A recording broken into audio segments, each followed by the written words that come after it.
안녕하세요. 함께행보원교회 정면 목사입니다. 5월 16일 아침 기도회 시작하겠습니다. 사무엘상 5장 1절에서 12절의 말씀입니다. 블레셋 사람들은 하나님의 궤를 빼앗아서 에베네셀에서 아스돗으로 가져갔다. 블레셋 사람들은 하나님의 궤를 다곤 신전으로 가지고 들어가서 다곤 신상 곁에 세워놓았다. 그 다음날 아스돗 사람들이 아침에 일찍 일어나서 보니 다곤이 주님의 궤 앞에 엎어져 땅바닥에 얼굴을 받고 있었다. 그들은 다곤을 들어서 세운 다음에 제자리에 다시 가져다 놓았다. 그 다음 날도 그들이 아침 일찍 일어나서 가보니 다곤이 또 주님의 궤 앞에 엎어져서 땅바닥에 얼굴을 받고 있었다. 다곤의 머리와 두 팔목이 부러져서 문지방 위에 나뒹굴었고 다곤은 몸통만 남아 있었다. 그래서 오늘날까지도 다곤의 제사장들과 다곤 신전에서 예배하는 사람들은 아스돗에 있는 다곤 신전에 들어갈 때에 문지방 위를 밟지 않고 넘어서 들어간다. 주님께서 아스돗 사람들을 무섭게 내리치셨다. 주님께서 그들에게 악성 종양 재앙을 내리셔서 아스돗과 그 지역 사람들을 망하게 하셨다. 아스돗 사람들이 이것을 보고 이스라엘의 신이 우리와 우리의 신 다곤을 무섭게 내리치니 그 신의 궤를 우리가 있는 곳에 두어서는 안 되겠다 하고 말하면서 사람을 보내어 블레셋 사람들을 모두 불러 모아놓고 이스라엘 신의 궤를 어떻게 해야 좋을지를 물었다. 블레셋 통치자들이 이스라엘 신의 궤를 가드로 옮기자고 하였으므로 아스돗 사람들은 이스라엘 신의 궤를 가드로 옮겼다. 아스돗 사람들이 그 궤를 가드로 옮긴 뒤에 주님께서 또 큰 성읍을 내리치셔서 사람들이 큰 혼란에 빠졌다. 주님께서 그 성읍의 사람들을 어린아이나 노인이나 할 것 없이 모두 쳐서 악성 종양이 생기게 하셨다. 그러자 그들이 하나님의 궤를 에그론으로 보냈다. 그러나 하나님의 궤가 에그론에 이르렀을 때에 에그론 주민들은 아스돗 사람들이 이스라엘 신의 궤를 우리에게로 가져와서 우리와 우리 백성을 죽이려고 한다 하면서 울부짖었다. 그래서 그들은 또 사람들을 보내어 블레셋 통치자들을 모두 불러모아 놓고 이스라엘 신의 궤를 돌려보내어 그 있던 자리로 돌아가게 하고 우리와 우리 백성이 죽지 않게 해주시오 하고 요청하였다. 하나님이 거기에서 그들을 무섭게 내리치셨기 때문에 온 성읍 사람들이 죽을 지경에 이르러 큰 혼란에 빠졌다. 죽지 않은 사람들은 악성 전향이 생겨서 온 성읍에서 비명소리가 하늘에 사무쳤다. 아멘. 사무엘상 5장에서는 이제 언약궤를 빼앗긴 이스라엘 백성들의 이야기가 아니라 언약궤를 빼앗아간 블레셋 사람들의 이야기를 들려주고 있습니다. 하나님의 백성들이 어리석은 것, 우리가 성경을 통해서 참 많이 봅니다. 또한 어리석은 백성들이 고통당하는 것 역시 많이 봅니다. 특히 사사 시대의 역사 가운데에서는 하나님의 백성들이 하나님을 버리고 우상을 숭배할 때 그들은 주변에 있는 나라들로부터 수없이 침략을 당하면서 고통을 당하고 있는 것을 우리는 보게 됩니다. 그때 우리는 한 가지 질문을 하게 되죠. 이스라엘 사람들은 하나님을 믿어서 이렇게 고통을 당하는데 하나님을 믿지 않는, 아예 하나님을 믿지 않고 우상을 숭배하고 있는 그 사람들에 대해서는 하나님은 왜 가만히 계시느냐? 여러분 혹시 그렇게 생각 들지 않으십니까?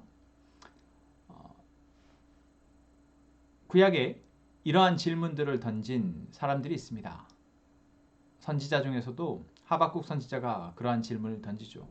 하나님 왜 우리에게, 왜 우리만 이토록 고통을 당해야 합니까? 라고. 왜 우리를 고통스럽게 하는 저 적들은 왜 하나님께서 심판하지 않으십니까? 라고 외치죠. 그러한 외침에 대해서 우리는 정말 우리의 삶에서도 그러한 일들이 너무나 많기에 우리 역시도 우리는 하나님을 믿는다고 하고 하나님을 열심히 믿으려 하면서도 참 세상에서의 삶이 팍팍하고 어려운데 하나님을 믿지 않는 사람들은 너무나도 잘 나가는 것 같고 그들의 삶은 부유하고 풍요로운 것 같은데 어쩌면 우리가 더 어리석은 사람들이 아닌가라고 우리는 묻게 됩니다. 어떠신가요? 어쩌면 오늘 사무엘상 5장에서 나오는 이야기는 그러한 우리에게 그래도 하나님 편에 서기를 원하고 하나님을 통해서 복을 얻기를 원하는 우리에게 조금 시원한 본문이 아닌가 싶습니다. 성경 전체를 봐서도 사실 이 사무엘상 5장에 나오는 것처럼 하나님이 이 블레셋 땅에 직접적으로 이스라엘 사람들과 전혀 관계없이 직접적으로 하나님의 일하심을 드러내고 그 민족을 심판하신 모습은 사무엘상 5장에서 유독 더 잘 보이고 다른 본문들보다도 직접적으로 우리에게 보여주시는 거 아닌가 싶습니다. 블레 사람들이 하나님의 언약궤를 빼앗아 갑니다. 이들에게 하나님의 언약궤는 어떤 의미였을까요? 블레셋은 오늘 말씀에 나온 것처럼 이방신 중에서 여러 신 중에 다곤 신을 섬기는 나라였습니다. 그래서 그들은 이스라엘의 신인 하나님 그리고 그 하나님을 상징하는 언약궤를 그들이 빼앗았기에 이제 자기들이 승리했다라고 생각합니다. 그래서 자기들이 승리한 것에 어떤 상징으로 다곤 신의 신전에 하나님의 언약궤를 들여다 놓죠. 자, 그런데 아침에 일어나 보니 어떻습니까? 다곤 신상들이 다 부러지고 무너져서 땅바닥에 나뒹굴게 됩니다. 이 모습을 본 사람들은 어떻게 합니까? 여러분이라면 어떻게 하시겠습니까?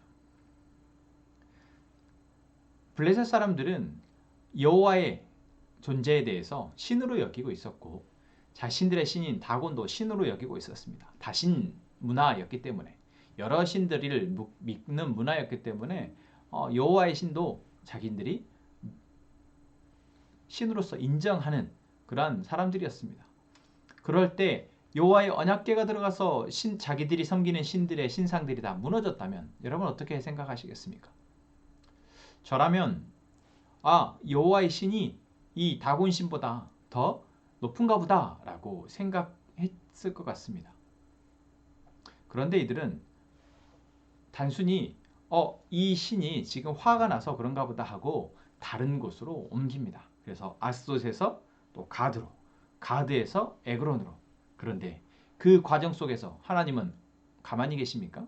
그렇지 않으십니다.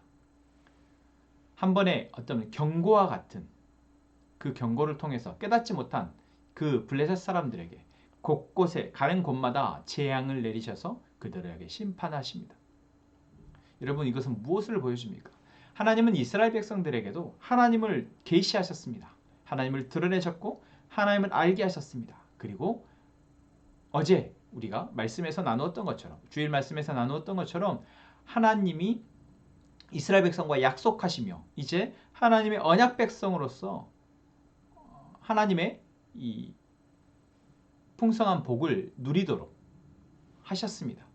그리고 그 이스라엘 백성들의 그 약속이 지켜질 때 이스라엘 백성들이 하나님을 온전히 섬길 때 하나님은 그들에게 복을 주시고 그들을 보호하시지만 그들이 약속을 지키지 않을 때 하나님은 심판하십니다. 그런데 이방 민족들에게는 아직 하나님을 알 수 있을 만한 그러한 기회가 없었습니다. 물론 소문을 통해서 이스라엘이 애굽을 나올 때 이렇게 홍해가 갈라지고 이렇게 하나님 이스라엘의 신이 이스라엘 백성들을 도왔다더라 라는 소문을 통해서 하나님의 존재를 들었지만 그들은 여전히 자기들의 신이 더 크고 좋다, 더 세다가 생각하고 있었던 거죠. 더군다나 자기들의 전쟁에서 승리했기에 더더욱 그것을 믿었을 것입니다. 그러한 그들의 신에 대한 인식 가운데 하나님은 자신의 영광을 드러내십니다. 신상을 깨부수고 재앙을 내리시면서 그들로 하여금 그들의 수준에 맞춰서 깨닫도록 하십니다. 그런데 이들은 깨닫지 못하고 계속 이 나라에서 이 도시에서 저 도시로 블레셋의 주요 도시들 아스돗, 가드, 에그론 이러한 주요 도시들로 계속 언약궤를 옮겨 다니며 그 도시들마다 다 재앙을 경험합니다. 이 얼마나 어리석습니까? 여러분 여기서 하나님은 왜 이렇게 하실까요? 바로 이들의 신의 인식의 수준에 바로 하나님을 깨닫도록, 하나님이 정말 무서운 신이라는 것을, 하나님이 그 어떤 신보다도 위에 있다는 것을, 하나님만이 유일한 신이라는 것을 그들로 깨닫게 하시고자 하는데 이들은 깨닫지 못하고 계속 그 재앙을 자초하고 있다라는 것입니다. 여러분, 오늘 우리가 우리의 삶에서 먼저 이렇게 하나님께 묻고 기도했으면 좋겠습니다. 하나님, 나는 지금 하나님을 온전히 하나님으로 여기며 나의 삶을 살아가야 합니까? 하나님을 경외하는 자로서, 혹여 나에게도 이 엘리의 두 아들과 같은 어리석은 모습이 없는지, 또는 엘리와 같이 그저 형식적이고 종교적으로 나에게 하던 일들을 그냥 하는 방식의 하나님에 대한 인식은 없는지 먼저 우리가 묻고, 이제 내가 머무는 곳곳마다 하나님이 나와 함께 하시기를 구하고 기도하는 그러한 저희가 되기를 원합니다. 여러분, 하나님의 영광이 우리가 가는 곳마다 함께 하신다면 여러분들 어떠시겠습니까? 여러분들에게 그것은 힘이 됩니까? 아니면 부담스럽습니까? 만약에 내가 머무는 곳마다 하나님이 함께 하시는 것이 부담스럽다면 여러분, 그 자리에서 먼저 우리는 나의 모습을 내려놓고 회개하는 이 시간 되기를 원합니다. 그렇다면 우리는 여전히 이 블레셋 백성들처럼 내가 원하고 바라는 어떠한 신이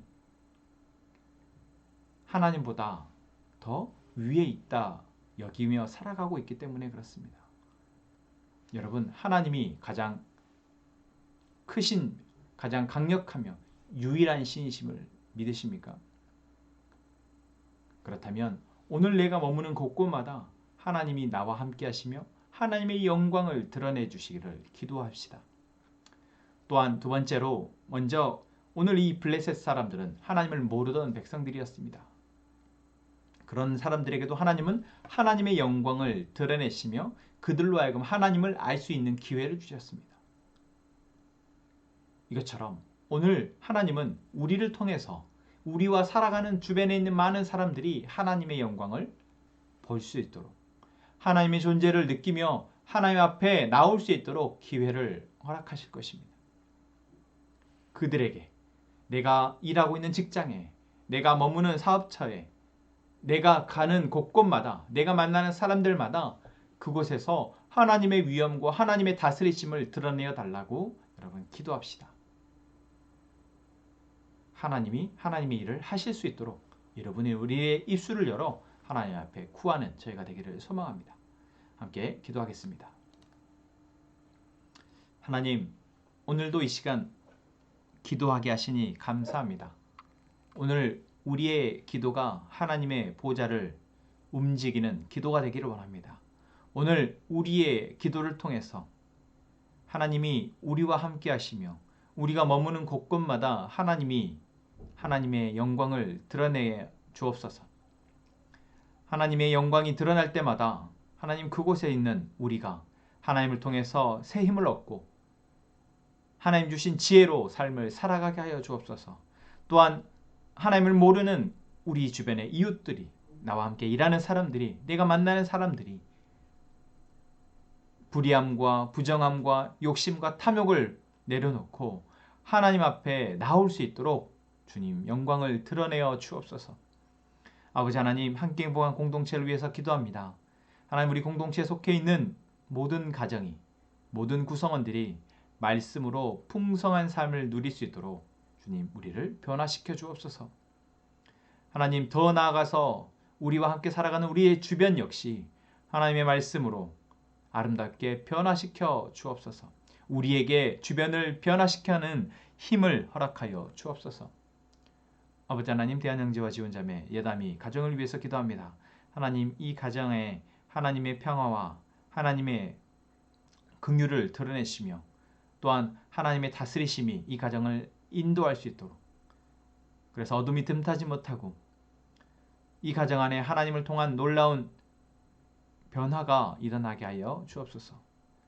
하나님, 우리의 삶의 모든 문제들 앞에 우리가 각자의 기도 제목을 가지고 기도합니다. 하나님, 우리의 기도를 들으시는 주님, 우리의 기도 가운데 하나님의 일을 이루시는 주님, 우리의 기도를 들으시고 우리 안에 하나님의 뜻을 이루어 주시옵소서. 예수님의 이름으로 기도합니다. 아멘.